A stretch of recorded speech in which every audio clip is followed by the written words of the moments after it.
Bon, reprenons les choses. Vous avez tourné il y a quelques mois une chronique sur True Detective pour dire pourquoi elle n'est pas aussi parfaite qu'on ne veut le croire. Oui, c'est tout à fait vrai. Vous êtes sûr d'avoir tout dit sur cette série? Absolument. Nous sommes parvenus à une conclusion satisfaisante. Mais tout est dans notre vidéo. Malheureusement, cette vidéo a été perdue lors du fameux incident de novembre 2014. Je vais devoir vous demander de bien vouloir reprendre les faits avec moi, s'il vous plaît. Bien sûr, je n'y vois pas d'objection. Nous sommes ravis de vous aider. Tout a commencé un beau matin. Alice venait de faire le thé et j'avais encore choisi une chanson random à mettre sur l'écran titre. Ah, si j'avais un franc 50, j'aurais bientôt 2 francs 50. Ah, si j'avais 2 francs 50, j'aurais bientôt 3 francs 50. Salut à tous, c'est Nat et Alice, et aujourd'hui on se penche sur la première saison de True Detective. True Detective saison 1 suit les inspecteurs Rust Cole, joué par Matthew McConaughey, et Martin Hart, joué par Woody Harrelson, alors qu'ils enquêtent sur la mort pour le moins suspecte d'une jeune fille. Pour le moins. Les tueurs se donnent bien du mal, je trouve, quand même. Rust est un flic génial mais torturé, par l'amant de sa fille, évidemment, qui a une vision très négative du monde et des méthodes de travail souvent contestables. Martin, quant à lui, se pose en bon flic, bon collègue, bon père de famille, américain wasp. Tous les opposent, mais ça n'empêche pas un respect viril de se nouer entre eux. Rust est persuadé d'avoir affaire à un serial killer, et seul Martin le croit, et tous deux partent en croisade. Et le terme de croisade n'est pas exagéré, tant la série nous balance à la gueule des références à la religion, que ce soit dans sa mise en scène symboliste ou dans ses dialogues. Là, comme ça, le pitch de départ est plutôt sympa, mais a priori, rien de neuf sous le soleil des duos de flics. Et on préfère le dire tout de suite, si True Detective brille, ce n'est pas, en tout cas selon nous, par l'originalité de son histoire et de ses personnages. On est dans le plus pur style Southern Gothic, et tous les clichés du genre sont là, de manière parfaitement assumée. Des meurtres rituels, de vieilles familles avec de lourds secrets, une religion et des puissants corrompus, des éléments oniriques, voire surnaturels, et puis surtout, des hommes, des vrais, avec une gueule, du poil, violents, mais dont la peau épaisse cache des sentiments réprimés. Et des femmes, bien sûr, secondaires, victimes, objets sexuels ou épouses pénibles, à l'origine des disputes des hommes. Le tout baignant dans l'atmosphère bien moite des bayous de Louisiane. L'astuce de True Detective, c'est que l'histoire se déroule à deux époques différentes. En 1995, quand Rust et Martin se rencontrent et enquêtent, et en 2012.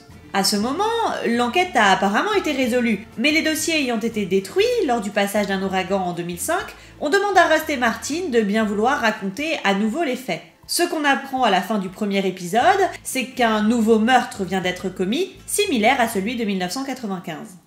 Oh mon Dieu, mais qu'est-ce que ça veut dire? Donc d'abord, vous allez présenter la série. Que s'est-il passé ensuite? Ensuite, nous avons donné notre avis sur le scénario et les personnages. Et si on en venait aux faits? Vous n'êtes pas là pour qu'on vous raconte ce que vous savez déjà. Que se passe-t-il vraiment, inspecteur?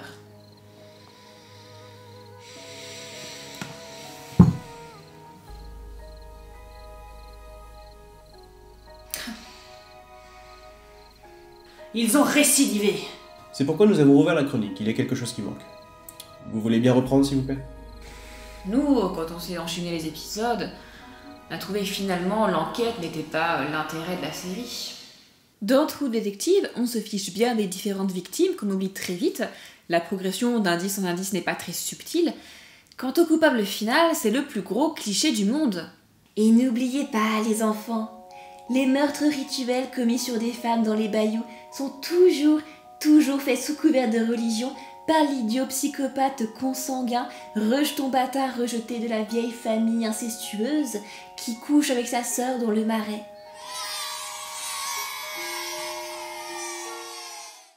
Le problème pour nous, c'est que la résolution, en plus d'être assez cliché, tombe comme un cheveu sur la soupe.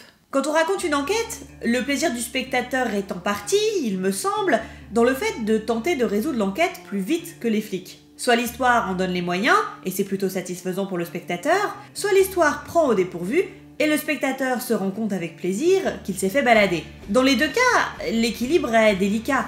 Il faut en donner suffisamment au spectateur pour que la résolution ne sorte pas tout à fait de nulle part, mais si on en donne trop, et trop vite, le spectateur va accuser la fin d'être prévisible et mourir d'ennui en attendant que le personnage le rattrape. N'est-ce pas, Prisoners?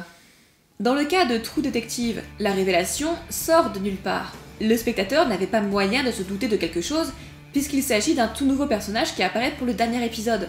Le fait qu'on l'ait croisé littéralement 5 secondes dans un autre épisode ne change rien. On n'en avait pas entendu parler, on ne pouvait pas le soupçonner. S'il suffit d'inventer son meurtrier à la fin de l'histoire et de le sortir du chapeau grâce à un dernier indice judicieusement placé, ça rend d'un coup l'écriture des enquêtes beaucoup plus simple. Je sais pas vous, mais moi j'adore quand les flics de fiction ont des révélations. On a dû oublier quelque chose d'évident. Je vais regarder fixement cette série de photos et trouver quelque chose en quelques secondes. Oh tiens, un détail fortuit qui m'avait échappé il y a 17 ans. Ça tombe bien, parce qu'il faut qu'on termine l'histoire. HBO ne nous a commandé que 8 épisodes. Malgré ça, True Detective ne bat pas l'épiphanie de Jake Gyllenhaal dans Prisoners. Deploy the cadaver dogs. Regarde le putain de labyrinthe. Regarde le putain de labyrinthe. Oh bordel.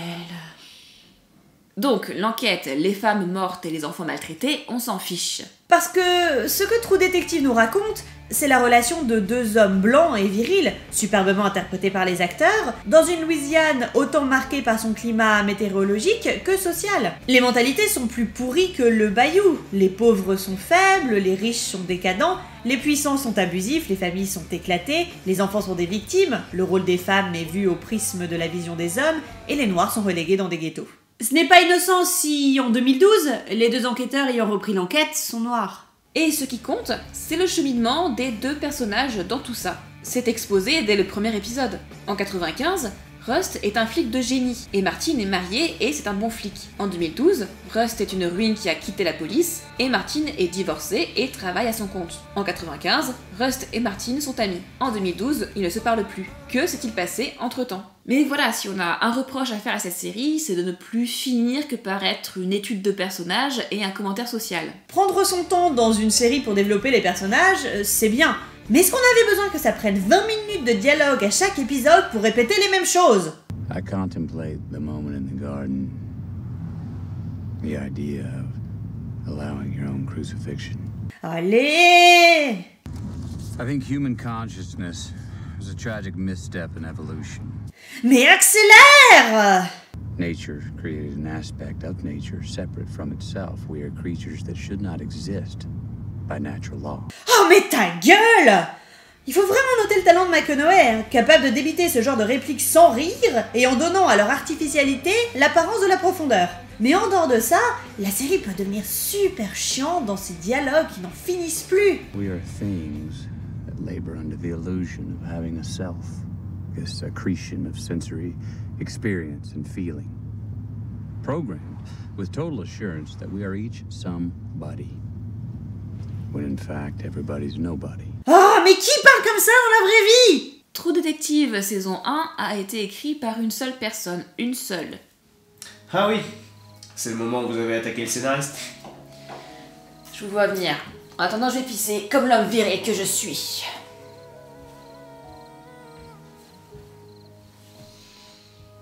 C'est vrai qu'en général, une série c'est écrite par un groupe de scénaristes chapeauté par un autre, jamais par un seul. Entre nous, vous faites confiance à votre collègue ? Non mais je vous assure, inspecteur, Alice est une chroniqueuse qui fait très bien son travail, creuse ses sources, ne fait jamais de raccourcis. Nick Pizzolatto est un romancier et un prof de littérature. Et ça se sent. Il a écrit 2 épisodes sur une autre série avant d'écrire la totalité de True Detective. 2 épisodes de The Killing, série qu'il a quittée en disant qu'il ne bossait pas bien sous la direction des autres et qu'il voulait tout faire lui-même. Résultat, une série policière dans laquelle l'enquête est accessoire et la résolution plate, dont le but est pour un scénariste de se faire plaisir avec une étude de personnages qui débite pendant des plombes des considérations pseudo-philosophiques, considérations que Pizzolatto a été accusé d'avoir plagié dans le livre d'un autre. Vous êtes certaine de son honnêteté ? Ce ne serait pas la première fois, rappelez-vous de Her.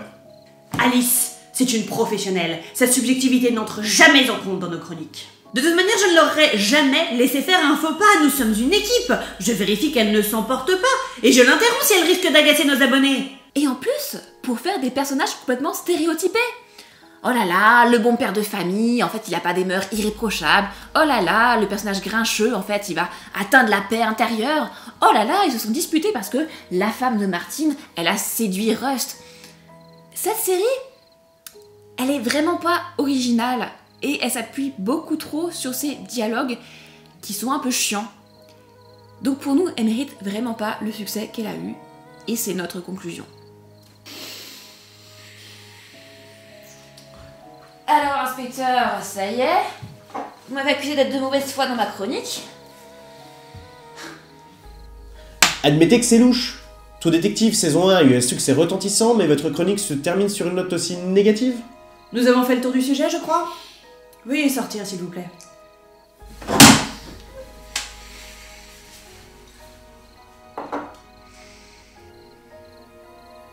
Il a raison. On est passé à côté de quelque chose.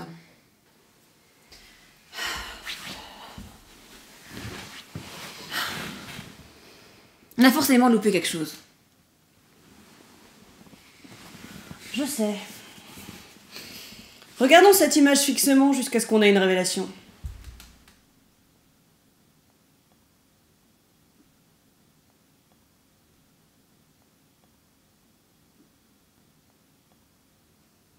Je sais, on n'a pas parlé de la réal.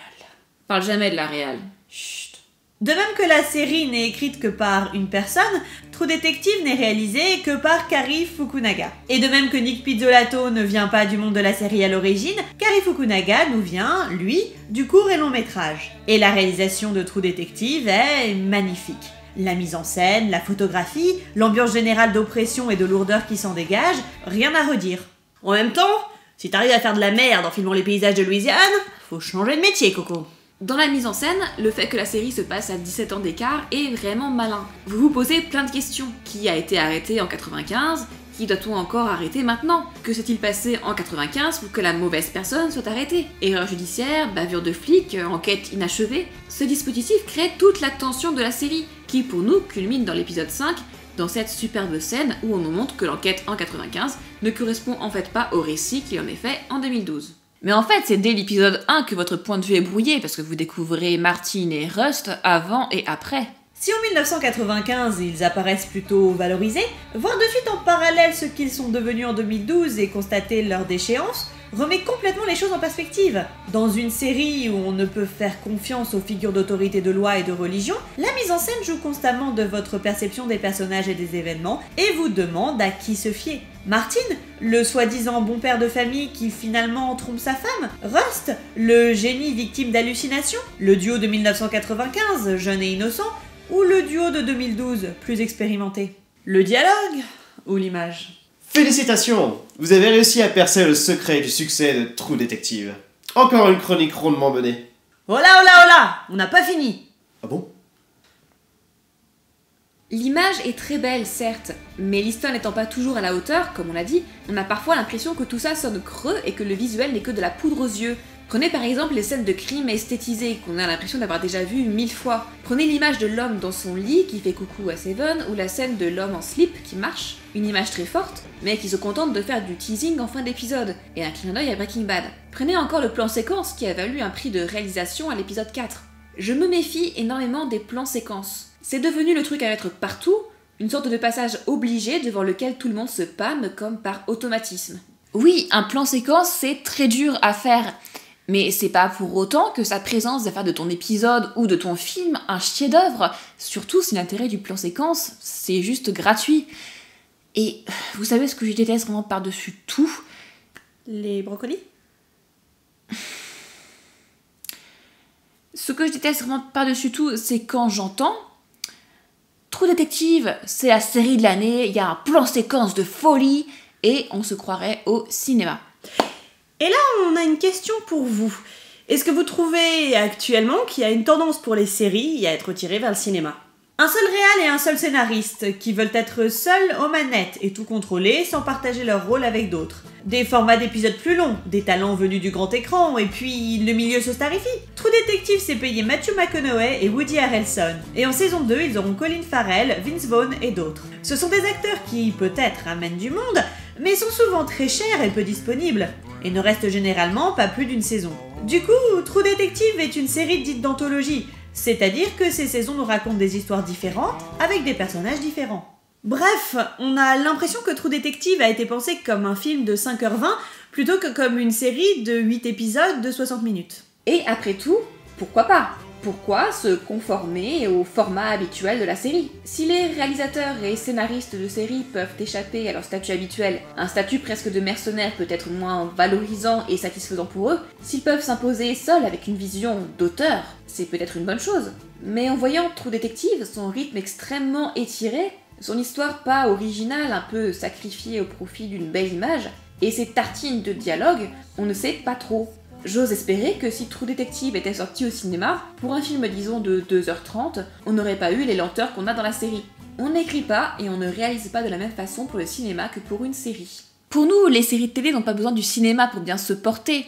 Si elles ont cette façon de procéder avec plusieurs réalisateurs et plusieurs scénaristes, ce n'est pas sans raison. Perso, cette tendance qui voit le cinéma et la série converger en partie nous inquiète un peu.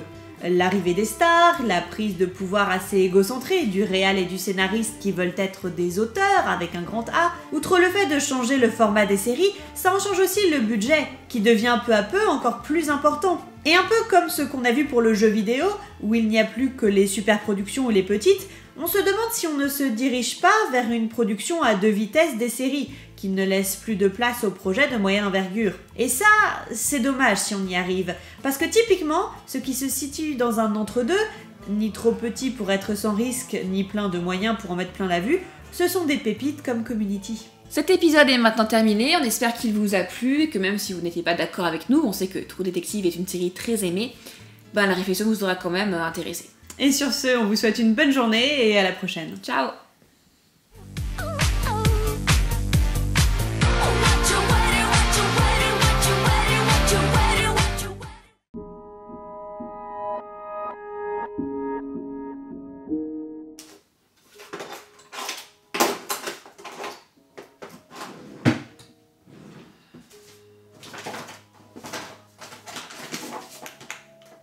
Nat? Ouais? La clé USB sur laquelle m'avait enregistré la vidéo pour True Detective, Oui, je veux voir. je la trouve plus. C'est toi qui l'as? Non, je ne dis rien. Bah, ça fait chier quand même.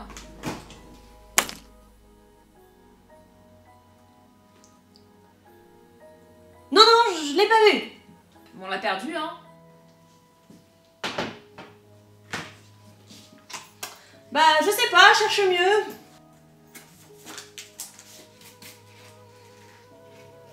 Va falloir retourner. Bah ouais, je vois que ça va faire là.